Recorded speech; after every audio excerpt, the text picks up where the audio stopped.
ముఖ్యంగా గుడ్లూరు మండల ప్రజలకు, లింగసముద్రం మండల ప్రజలకు, అలాగే వలివేటవారం మండల ప్రజలందరికీ నమస్కారం. అలాగే ట్వీట్ చేసేటువంటి పత్రికా విలేకరులకి, మీడియా ప్రతినిధులకి, ప్రింట్ మీడియా అందరికీ కూడా నా యొక్క నమస్కారం. ముఖ్యంగా ఈ యొక్క సమావేశం ముఖ్య ఉద్దేశం అంటే మనం రాబోయే వినాయక చవితి గురించి తీసుకోవాల్సిన జాగ్రత్తలు, ఆ సమయంలో ఎలాంటి అల్లర్లు జరగకుండా ప్రశాంతంగా మన 3 మండలాల్లో కానీ ఇలాంటి గొడవలు లేకుండా ప్రజలు సంతోషంగా ఈ పండుగ జరుపుకునే ఉద్దేశంతో ఈ యొక్క పత్రికా సమావేశం ఏర్పాటు చేయడం అనేది.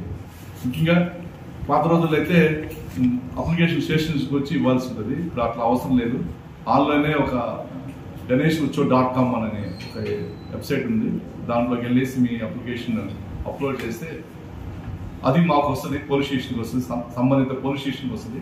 ఆ పోలీసు వాళ్ళు వచ్చి వెరిఫై చేస్తారు. వారితో పాటు కూడా ఈ పంచాయతీ వాళ్ళు కానీ, అలాగే ఫైర్ వాళ్ళు, అలాగే ఈ ఎలక్ట్రికల్ వాళ్ళని కూడా తీసుకొని వచ్చి ఆ సైట్ విజిట్ చేస్తారు. ఆ ప్లేసెస్ చూసి ఇది అనుకూలంగా ఉంది, ఎవరికి ఎలాంటి సమస్యలు లేవు, ఎలాంటి ఇబ్బంది లేవు అనుకున్న తర్వాత దానికి అప్రూవల్ ఇస్తారు. అయితే మీరు అప్లికేషన్ పెట్టేటప్పుడే ఎవరెవరు మీ కమిటీ సభ్యులు ఎవరు, ఎంతమంది ఉన్నారు, వాళ్ళ ఫోన్ నెంబర్లు, వాళ్ళ డీటెయిల్స్ అన్ని వివరాలన్నీ నమోదు పరచాల్సి ఉంటుంది. అలాగే ఎన్ని రోజులు ఉన్నారో రోజుకి దానికి కావాల్సినటువంటి రుసుము కూడా కట్టవలసి ఉంటుంది.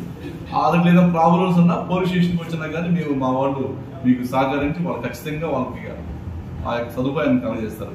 ఒకవేళ నమోదు చేయడం చేత కాకపోతే స్టేషన్కి వచ్చినట్లు మేము ఖచ్చితంగా మేమే నమోదు చేసి మీకు కావాల్సిన ఏర్పాట్లు చేయిస్తాము, మీకు కావాల్సిన పర్మిషన్ ఇస్తాం. పర్మిషన్ కూడా వెరిఫై చేస్తాం. అసలు పర్మిషన్ దేనికోసం అంటే బొమ్మ పెట్టేటప్పుడు ఎంత ఎత్తు ఉండాలా, అలాగే బొమ్మ పెట్టి కమిటీ సభ్యులు ఎవరు, ఆ కమిటీ సభ్యులు తర్వాత రాత్రుల పూట కూడా ఉత్సవం చేసేటప్పుడు రాత్రులు ఎవరెవరు ఉన్నారు, మా పూజా కార్యక్రమాలు రాత్రులు కూడా కొంతమంది ఉండాల్సి ఉంటుంది. లేకపోతే అక్కడ రాత్రులు ఏదో ఆకాయ పనులు చేస్తారు. అలాగే అక్కడ బంగారు వస్తువులు స్వామివారికి ఏమైనా పెడతారు. ఆ బంగారు వస్తువులు తీసుకెళ్ళిపోతారు. అది వెండి వస్తువులు పెడతారు, అవి తీసుకెళ్ళిపోతారు. అలాగే దీపారాధన వెలిగించేసి వెళ్ళిపోతారు. వాటి వల్ల అగ్ని ప్రమాదాలు జరుగుతాయి. సో అవన్నీ నివారించడం కోసం ఈ యొక్క చేయడం జరిగింది. సో అందులో ఖచ్చితంగా రాత్రులు కూడా ఒక 2-3 ఖచ్చితంగా అక్కడ ఆ యొక్క మండపం దగ్గర ఉండాలి. ఆ మండపాన్ని కూడా ఖచ్చితంగా పర్మిషన్ తీసుకోవాలి. పర్మిషన్ తీసుకోకుండా చేయకూడదు. ఖచ్చితంగా పర్మిషన్ తీసుకొస్తే అలాగే మా యొక్క పోలీసు వారు కూడా ఖచ్చితంగా రోజు వస్తూ ఉంటారు. ఒక పుస్తకం పెట్టుకోవాలా, పుస్తకం పెట్టి మామూలు సంతకం పెట్టుకోతారు. అలాగే మీరు అప్లై చేసుకున్న తర్వాత పర్మిషన్ ఇచ్చిన తర్వాత ఒక QR కోడ్ ఇస్తారు. ఆ QR కోడ్ అన్నిటి పెట్టి చెక్ చేస్తూ ఉంటారు. అది కూడా చూస్తారు పర్మిషన్ తీసుకున్నారో లేదని. అయితే పర్మిషన్ ఇచ్చే మీరు అప్లై చేసినప్పుడు కూడా ఏ రోజు ఏ కార్యక్రమాలు చేస్తారు, ఏ ఉత్సవాలు చేస్తారు, ఏ పూజలు చేస్తారు అలాంటి ముందుగానే పర్మిషన్ తీసుకోవాలి. ఈ ఉత్సవాలు కార్యక్రమాలు చేయాలని, ఊరేగింపు చేయాలి. తర్వాత ఏ రోజు నిమజ్జనం చేస్తారు, ఏ దారి ఉండాలి, ఎక్కడ నిమజ్జనం చేస్తారు వివరాలు కూడా కరెక్ట్గా ఇవ్వాలి. ఎందుకంటే దీన్ని ఇవ్వకపోతే ఒకరికి మనస్పర్ధలు వచ్చి గొడవలు జరిగే అవకాశం ఉంటుంది. సో ఇవన్నీ జరగకుండా కోసం ఖచ్చితంగా మీరు ఏ రోజున ఎన్ని గంటలకి వెళ్తారు, ఏ వివరాలను కూడా పూర్తిగా ఎక్కడ నిమజ్జనం చేస్తారు అనేది కూడా ఇవ్వాలి.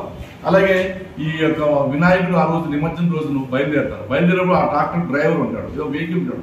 ఆ వెహికల్ సరిగ్గా ఉందో లేదని చూసుకోవాలి.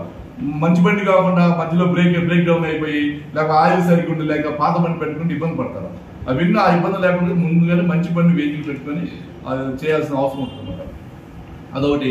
పొద్దున్న డ్రైవర్ కూడా ఆ రోజు ఖచ్చితంగా మంచి డ్రైవర్ని పెట్టుకోవాలి. మంచి పర్ఫెక్ట్ డ్రైవర్ని ఖచ్చితంగా తీసుకెళ్లి దాదాపు రామాయపట్నం వెళ్ళి సముద్రంలో దాదాపు అందరూ ఇక్కడ వాళ్ళందరూ తీసుకెళ్లి కలిపి సముద్రంలో కలుపుతారు కాబట్టి ఖచ్చితంగా మంచి డ్రైవర్ ఉండాలి. అందుకే డ్రైవర్ కూడా మద్యం సేవించడం ఏం చేయకూడదు. అలాగే ఉత్సవ కార్యక్రమాలు చేసే వాళ్ళు అంత చుట్టుపక్కల కురవాళ్ళు చేసి మద్యం చేస్తారు. మద్యం చేయడం దగ్గర వచ్చి గొడవలు చేసుకునే అవకాశం ఉంది. కనుక దయచేసి అందరూ కూడా ఎవరైతే కార్యక్రమాలు, దేవుడి కార్యక్రమాలు పాల్గొంటారు కాబట్టి ఖచ్చితంగా మద్యం, మత్తు పదార్థాలు సేవించకుండా పూజా కార్యక్రమాలు చేసుకుని మంచిగా ప్రశాంతంగా జరిగిపోతే హ్యాపీగా అందరూ సంతోషం ఉంటుంది. కనుక అందరూ దీన్ని సహకరిస్తారని కోరుతున్నాం. అలాగే ఇంకో విషయం ఏంటంటే ఈ ఆకాశంలో ఈ క్రాకర్స్ అవి కాలుస్తూ ఉంటారు.